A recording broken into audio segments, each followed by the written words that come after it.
Ghetto Punch Ghetto Punch Aruwa chanu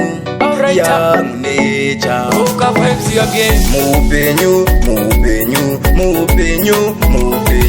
Zvatinona zvakawanda Zvatite wanda Kuinga varoi vanochema wani Ivo vachiziva ndivo vauraya Kuinga varoi vanochema wani Ivo vachiziva ndivo vauraya Inga varoi vanochema wani Ivo vachiziva ndivo vauraya Inga varoi vanochema wani Ivo vachiziva ndivo vauraya Vamwe vanoti hatiuni asi manheru dzinenge dziri shasha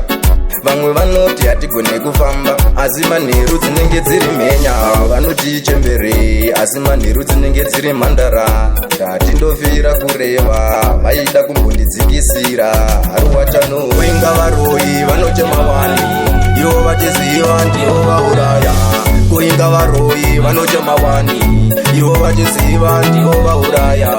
Inga varoi vanochema wani Ivo vachiziva ndivo vauraya Inga varoi vanochema wani Ivo vachiziva ndivo vauraya Kuchema Kuita kunge mutoro warema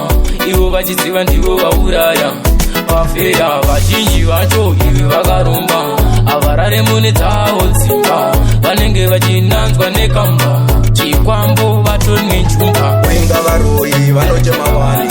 Ivo vachiziva ndivo vauraya Kuinga varoi vanochema wani Ivo vachiziva ndivo vauraya Inga varoi vanochema wani Ivo vachiziva ndivo vauraya Inga varoi vanochema wani Ivo vachiziva ndivo vauraya Vamwe vanoti hatiuni asi manheru dzinenge dziri shasha Vamwe vanoti hatigone kufamba asi manheru dzinenge dziri mhenya Vanoti chembere asi manheru dzinenge dziri mhandara Ndatindofira kureva vaida kumbondidzikisira Haruwa chano Kuinga varoi vanochema wani Ivo vachiziva ndivo vauraya Kuinga varoi vanochema wani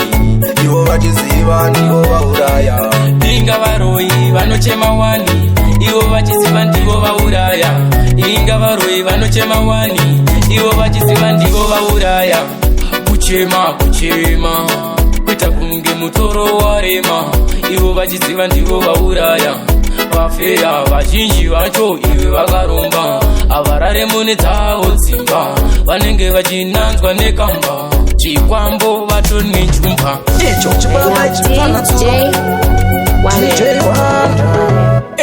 Zvikanziroka Big up Fire Master to the fullest. Yeah man.